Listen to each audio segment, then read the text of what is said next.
Good evening, everybody. My name is Scott Jacobson. You're listening to Juiced Sports Radio. And Peyton Manning is not taking his talents to South Beach. The news was made official today. We knew for a few days that it probably wasn't going to happen. But the Miami Dolphins, once considered the frontrunners in the Peyton Manning sweepstakes, lost and lost badly.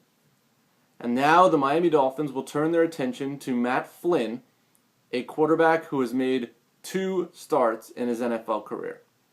Now, the market for Flynn has been surprisingly soft from what we thought it would be. So I don't know if that says that teams aren't sure if he can be a great starter in this league, or if teams are just still trying to figure out other things in the works. But with that said, Peyton Manning looked like a slam dunk to Miami early on in the process. That is not going to happen. And for the Dolphins, it might be the best thing that it doesn't happen. I know. Miami Dolphins fans, a lot of them were clamoring for Manning, but there were plenty who weren't. And the reason is the Dolphins don't need another Band-Aid at quarterback.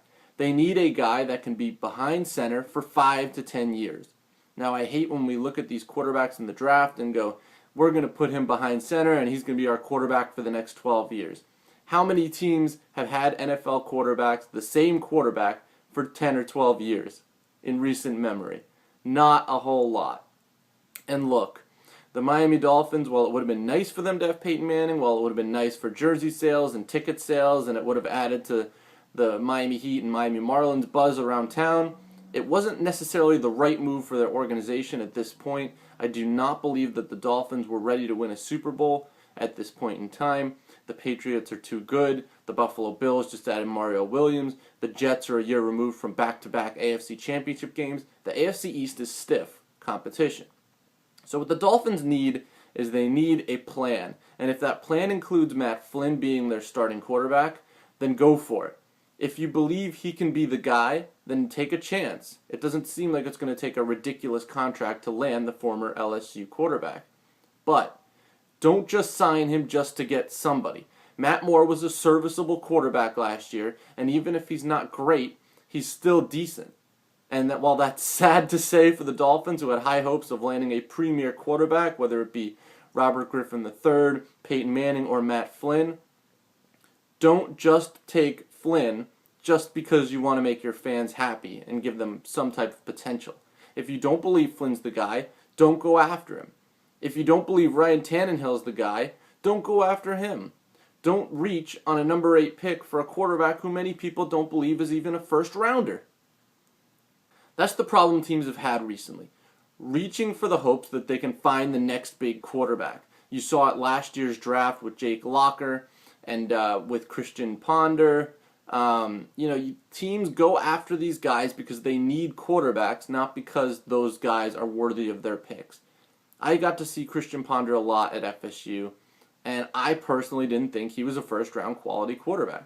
He was a good player, but he was inconsistent, and I wasn't a huge fan of his. I thought he was a very good quarterback for FSU, but I wasn't sure how he would translate to the NFL. Now we'll see what happens with him.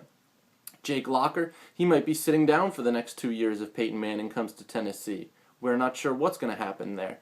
And Tim Tebow, another quarterback taken in the first round, considered a reach a couple of years ago, he might be benched in favor of Manning, or just might have to take a hike altogether. And then, quickly, let's address the idea of Tim Tebow going to Miami. This is a horrible idea. There were reports circulating that the Dolphins may potentially be interested in Tebow. We saw that the Dolphins did a Gators reunion during their game against the Broncos, in which Tebow was the starter this past season, and it sold plenty of tickets. But this is not the way to make your franchise relevant again. Yes, you'll have the media all over you should Tebow come to South Beach or Miami, but it is a bad fit all around. The Dolphins need a prototypical quarterback who can get the ball out deep, get the ball consistently to his wide receivers. I do not like that fit. And that's not to bash Tebow. I just don't think it's the right move for Miami. You're talking about a team that since Dan Marino has gone through more quarterbacks than than any team I can imagine. I mean, Miami's had so many quarterbacks, I've lost count. I think it's got to be at 17, 18 right now. And look, if you need to stick with Matt Moore for a season to try to get something better next year, you do it. I know time is money, and you don't want to waste another season, but Matt Moore wasn't terrible last year.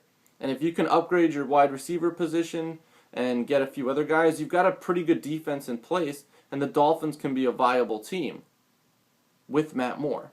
Now, do I think Matt Moore is the future? No. I think that ship kind of sailed after he fluked out in Carolina. But if you think he's better than Tannehill or Flynn, don't sign Tannehill or Flynn. Or don't draft Tannehill, I should say. So we'll see what Miami does. The Peyton Manning sweepstakes is down to 2, it appears, because the Cardinals are going to pay Cobb the $7 million, as I think they should. And that's it.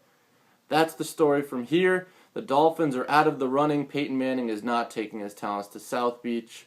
Miami Dolphins fans, this is probably a good thing in the long run. As for the present, well, we'll see what happens.